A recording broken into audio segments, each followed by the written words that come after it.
leuwih eta euy seorang ustad melaporkan kepada di Gubernur Jawa Barat gara-gara aya jemaah umroh travel anu kabur. Nah, jadi kumaha ieu Pak Ustad? Saya mah teu ngarti. Jadina naon teh atuh kapade di wae. Sia kumaha ieu Pak Ustad? Henteu lieur mah. Piraku atuh ti pihak travel bisa kecolongan Pak Ustad. Emang keamananana eta teh? Cing baleg atuh Pak Ustad. Lamun hiji sebuah perusahaan teh mun disebut perusahaan teh kudu aya pangamanannya maknya eta nepikeun ka kecolongan goblok. Aya jemaah umroh travel kabur. Aing mah teu ngalarti koplok ieu da teuing eta Pak Ustad bebeja ka Padedi teh. Aduh aing bingung nya gara-gara jelema hiji ge tah.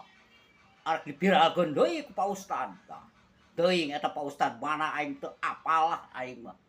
Cik atuh Pak Ustad kudu mikir atuhnya pandidinya teh aya pertanggungjawabanana atuhnya eta jelema aya alamatna kunaon Padedi teh neangan ebangna Padedi teh kuli pesuruh naonnya pesuruh tukang neangan jelema goblok sia Ustad sia mah cik baleg atuh lah jadi Ustad teh ulah nepikeun ka ieu atuh baik-baik we atuh ngomongna goblok sia teh lah ulah kararieu aing mah jadi kumaha nya memandang seorang ustad jadi lolobana oknum ayeuna mah euy pikiranna otakna teh rariweuh goblok teh aing mah.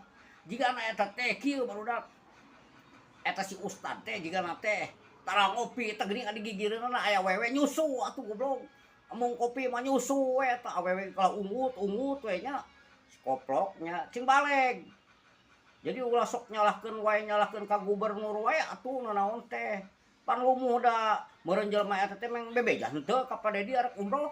Da eta mah urusan antara sia jeung travel naon jamaah travel jeung anu rek umroh atuh lain jeung Padedi.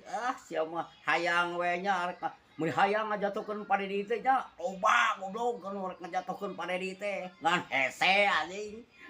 Hese goblok. Jelema bener-bener di mana-mana ge jelema bener bae tang tayungan kudu maha kawasa atuh teu kawasa ria goblok sia mah. Di sana ringir anjing goblok.